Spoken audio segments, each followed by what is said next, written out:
Fala pessoal do 7º ano, segue mais um vídeo aí de ciências. Nós vamos falar sobre as leis de Newton, que é referente às páginas 10 a 18. Mas quem foi Isaac Newton? Vamos falar um pouquinho da biografia dele. Nascido em 1643 e falecido em 1727, foi um físico, astrônomo e matemático inglês. Seus trabalhos sobre a formulação das 3 leis do movimento levou à lei da gravitação universal. Então, agora a gente vai falar sobre a primeira lei de Newton, que é o princípio da inércia. Das formulações iniciais de Galileu, contando com importantes contribuições de Descartes, foi anunciada a primeira lei de Newton, a chamada princípio da inércia. Ele redefiniu a noção de inércia, fazendo com que seus princípios fossem conhecidos como o princípio da dinâmica ou a primeira lei de Newton, cujo enunciado é: primeira lei de Newton, todo corpo permanece em repouso ou em movimento retilíneo uniforme, a não ser que sofra a ação de uma força resultante não nula. Nessa lei, o movimento retilíneo se refere ao movimento em linha reta, sem mudança de direção, sem mudança de sentido, e uniformemente significa constante e sem alteração. O conceito de inércia pode ser aplicado quando estamos dentro de um ônibus em movimento. Sentimos que somos empurrados para frente e para trás, sempre que o ônibus freia. Isso acontece porque tendemos a manter o movimento e a velocidade no qual o veículo se movia. Cada corpo possui uma resistência para alterar seu estado de movimento ou de repouso. Quanto maior é a sua massa, lembrando que massa é a quantidade de matéria, maior será a sua resistência à mudança. Vamos ver um exemplo. Para uma pessoa empurrar um caixote por alguns metros, ela vai precisar contar com uma força sobre esse caixote. Se for colocado sobre ele um segundo caixote, será preciso realizar uma força maior ainda para conduzir o mesmo movimento, já que a massa desse corpo a ser movido, ela acabou aumentando. Inicialmente eu tinha um caixote e agora eu passo a ter 2. Consequentemente, aumenta sua resistência para sair do repouso.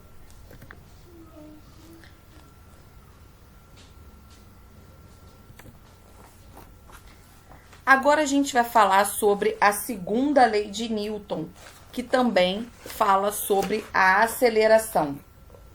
A relação entre a massa de um corpo e a sua aceleração e as forças aplicadas sobre ele é expressa pelo princípio fundamental da dinâmica, também conhecido como o segundo princípio da dinâmica ou a segunda lei de Newton, que diz que a aceleração ela é produzida em um corpo diretamente proporcional à intensidade da força resultante. Lembrando o seguinte, força resultante é o somatório de todas as forças aplicadas num corpo, desde que esteja no mesmo sentido e na mesma intensidade e na mesma direção.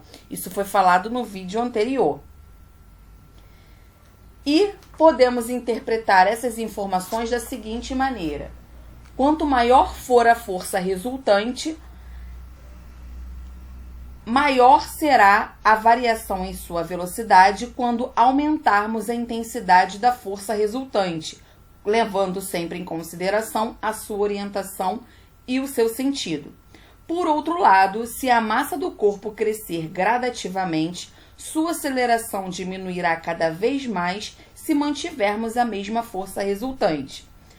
Isso tudo que foi falado agora pode ser expressado em uma fórmula matemática, aonde a força é representada pela letra F, é igual a massa, lembrando mais uma vez que massa é a quantidade de matéria, vezes a aceleração, que é a força gravitacional.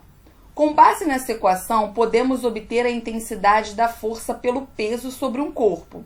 O peso é a força que atua sobre um corpo em queda livre em relação à razão da interação gravitacional do planeta com os objetos ao seu redor. No vídeo passado, nós falamos a diferença sobre peso e massa. Não se esqueçam disso, ok? E aqui fica como a gente faria o cálculo em relação à aceleração.